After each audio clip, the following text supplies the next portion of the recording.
पढ़ो।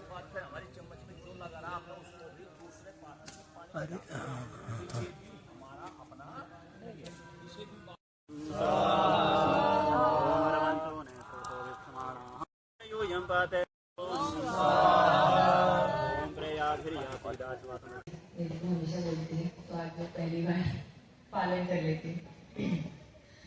ओम भूर्भुवः स्वाहा तत्सवितुर्वरेण्यं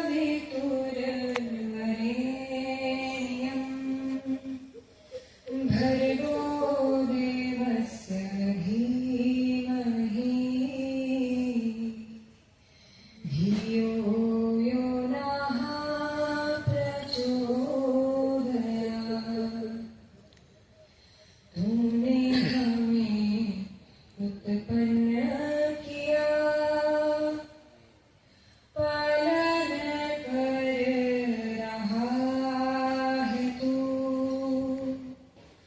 तुझसे ही पाते प्राण हम,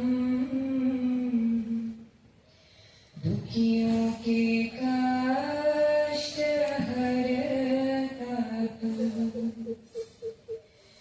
तेरा महान तेज है,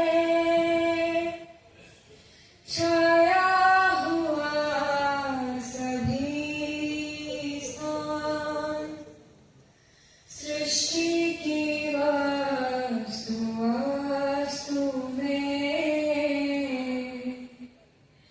तू हो रहा है विद्यमान। तेरा ही धरते ध्यान हम, मांगते तेरी दया। दाता हमारी बुद्धि को श्रेष्ठ मार्ग पर चला। दाता हमारी बुद्धि को वेद मार्ग पर चला। पिता हम तेरे लाडले, हम पे रखना सदा तू मेहर की नजर।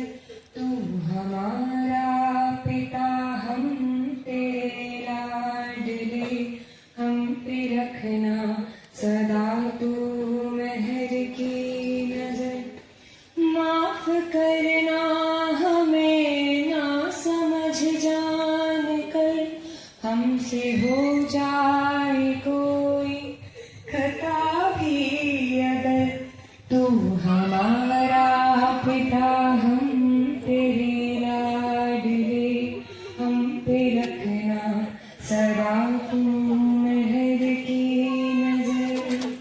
हम नहीं जानते जिंदगी की डगर, खो न जाए कहीं हम इधर या उधर।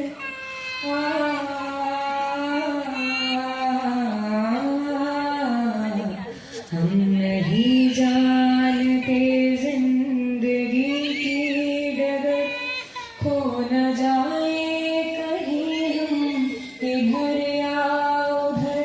आसमां पर भी तू है, जमीन पर भी तू, आसरे पर तेरे है हमारा जहां। माफ करना हमें ना समझ जान कर, हमसे हो जाए कोई खता भी अगर। तू हमारा पिता हम तेरे लाडले, हम पे रखना सदा तू मेहर की नजर। धन्यवाद। कुंती के पिता का नाम क्या था? कुंतेश्वर। और कुंतेश्वर के केवल एक ही पुत्री थी, कोई पुत्र नहीं था। बड़ी प्यारी, सुंदर, बढ़िया, बुद्धिमान एक छोटी बच्ची जब बड़ी हुई तो पिता ने विचार किया किसी योग गुरुकुल में, आश्रम में विद्या के लिए व्यवस्था की जाए। और वो एक आश्रम में पहुंचे और आश्रम में पहुंच करके उन्होंने कहा ऋषि से कि ऋषिवर, ऐसा कोई आचार्य सुझाओ जो वयोवृद्ध हो। मैं अपनी भाषा में बोल रहा हूं, क्योंकि पूज्यपाद बोले ये जो नौजवान है 18-28 के जो पढ़ाने के लिए विद्यालय में जा रहे हैं, इनका शिक्षा देना निश्चित है। सरकार जब शिक्षा देने का नंबर आता है तब बेकार कर दे। उनका मतलब है व्यक्ति के जीवन में जब इतनी आयु हो जाए, उसकी सब इंद्रियां तृप्त हो जाए, जब वो बच्चों को यदि उपदेश दे, शिक्षा दे, तो ग्राह्य होती है। आज शिक्षक शिक्षक नहीं रहा और छात्रा छात्रा नहीं रही। ये सब सिस्टम बदल दिया।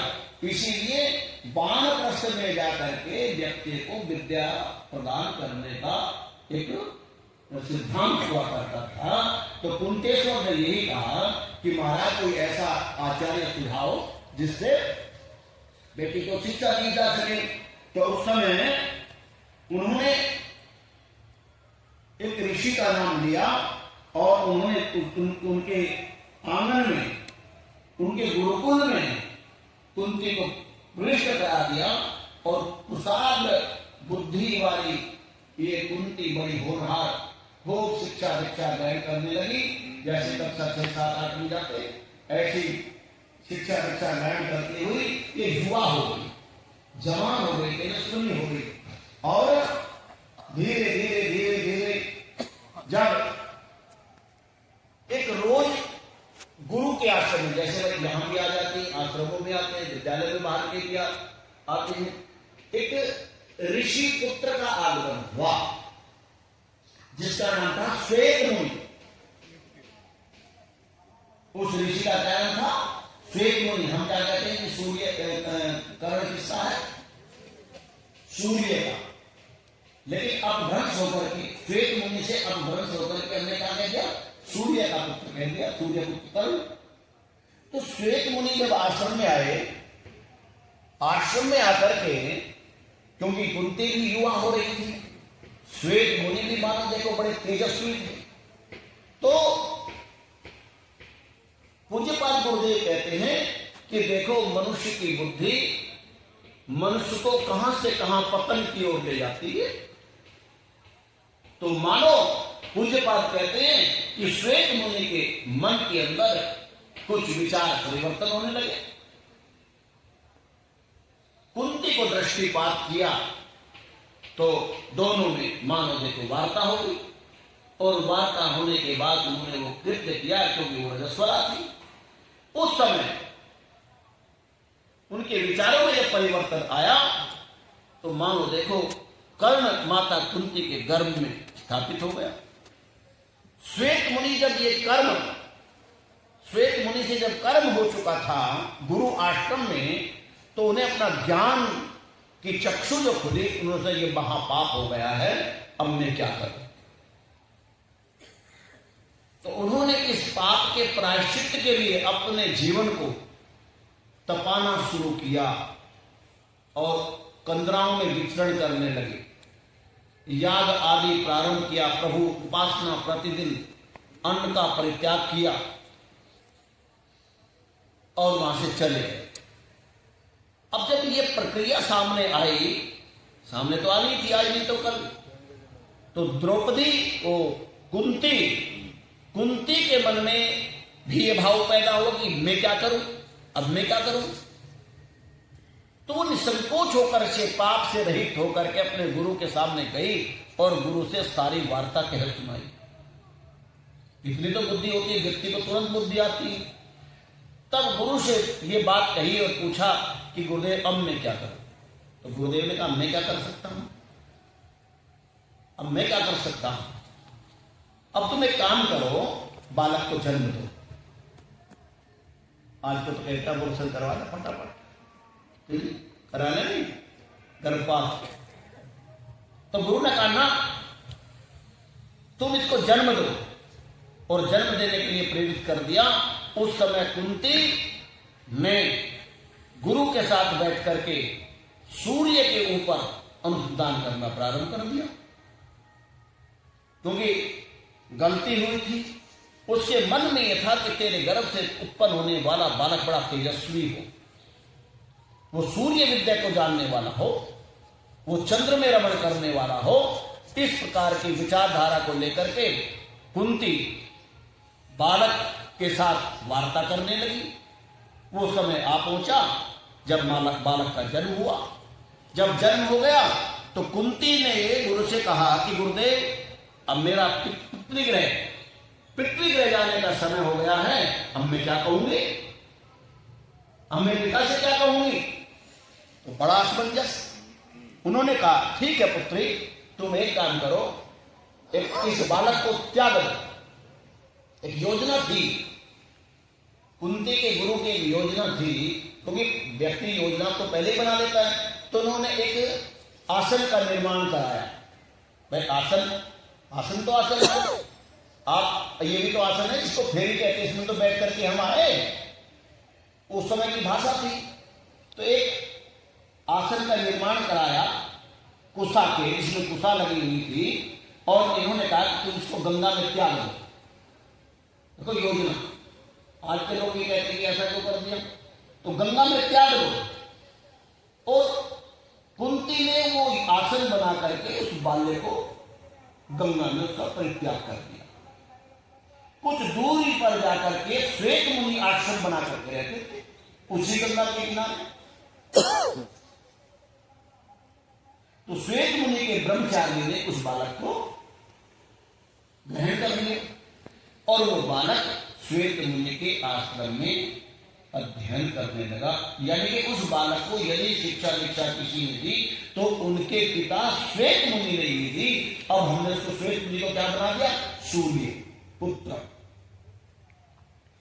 क्योंकि हम बचना चाहते हैं ना इस कलंक से कुंती, क्योंकि कुंती देवी है। हमने सोचा यार ऐसा तो हो नहीं सकता, तो हमने सीधा इसको अपभ्रंश करके हमने क्या किया, प्रकृति के नियम के विरुद्ध हमने सूर्य के साथ उसको जोड़ दिया।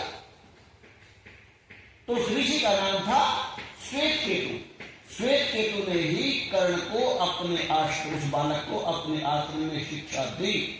और शिक्षा के साथ साथ में उसके पश्चात अब कुंती गुरु के द्वार पर जाते हैं तो वो मैं क्या करूं, अब कुंती ने अमृत का परित्याग कर दिया,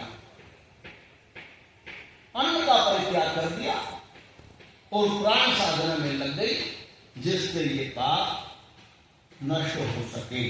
1 वर्ष पर्यंत, ऐसा कथानक आता है, 1 साल पर्यंत माता कुंती ने अन्न का ग्रहण नहीं किया।